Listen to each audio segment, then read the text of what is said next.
Oh, heyo humans, my name is Anton, and I'm pretty sure that driving and vlogging is illegal, so this makes it extra exciting. I have a bunch of music playing, which is probably copyrighted, so I'm gonna turn it off.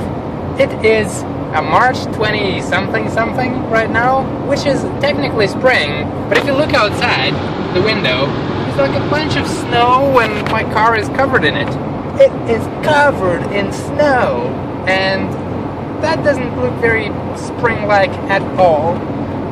Shiloh, Mr. Shiloh Ennis, whom I admire deeply, has invited me to make a little guest post and talk about my favorite sporting actor, which I think is like an actor who is a really good sport.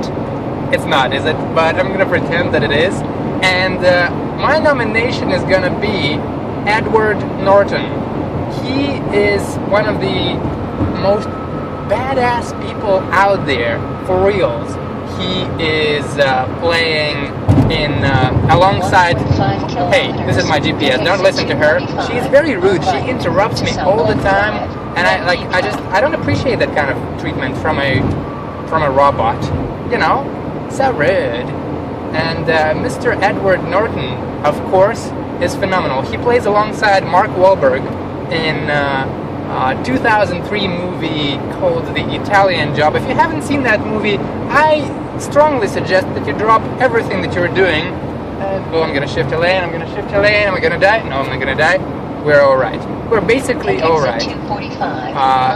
And Mark Wahlberg, and the movie is Italian Job. And Edward Norton plays, without giving too much away, he's a bit of a negative character there, but he creates a lot of plot twists, and he makes that movie what it is. He does an amazing job there.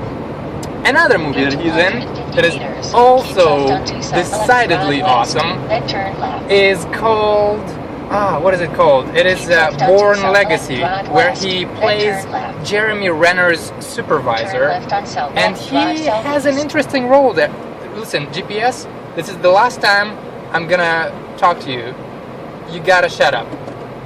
You kind of have to be mean to it, because otherwise it just doesn't get it. I'm pretty sure it's gonna keep interrupting. It's wired that way. Probably we should just accept it as it is. Then keep right on Silly little robot. Southeast. Shut up! And Jeremy Renner is the special agent of Bourne type, and he Keep right on has a supervisor who is Edward Norton, and he's like trying to be supportive towards Jeremy, but he's kind of a bad dude there. It's a very tricky role that he plays, and he does an amazing job there, so I really appreciate it. And of course, actually, speaking of supporting actors and roles that Edward Norton plays, I think most of the roles that he does play are actually supporting roles. Other than perhaps Fight Club, he was in that too, with Brad Pitt, which is, arguably they were kind of they have a tie between who is a lead man and a supporting actor there. So that's exciting. But the last movie I also wanted to mention, where he is kind of in a supporting role, and he's definitely a bad dude there, is American History X. If you haven't seen that movie, don't. It's evil. No, I mean, it's a really good movie, but he plays one bad dude. He's a neo-Nazi in it. But that's my nomination for you guys. Edward Norton. Check him out. He's awesome.